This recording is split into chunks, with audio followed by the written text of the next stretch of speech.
नाज़रीन ख़बर आहे कंदकोट मां जो गांव सां शेयर कयूं पिया। कंदकोट लग गुबलो थाणे जी हद बगरा लाड़े वटि ॾींहुं ॾिठे जो 3 मोटरसाइकिल सवार हथियारबंदनि ॻोठाणनि खां मोटरसाइकिल फुर करण जी कोशिश दौरान मज़ाहिमत करण ते हथियारबंदनि हथियारनि जा मुंहुं खोले छॾिया, जंहिं नतीजे में गोलियूं लॻण सबबि मोटरसाइकिल सवार 55 सालनि जो पीरसन बहानो गोलो थड़े ते क़तल थी वियो, जॾहिं त बरकत गोलो सख़्तु ज़ख़्मी थी पियो।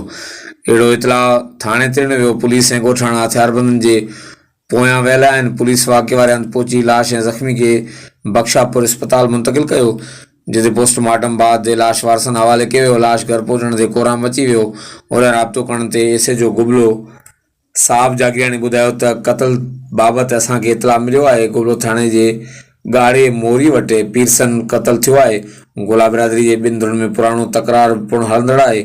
वधीक जांच कई पई वञे त वाक़ियो फुर आहे या पुराणे तकरार तां पीरसन खे क़तल कयो वियो आहे। वाक़े जो केस दाख़िल न थी सघियो।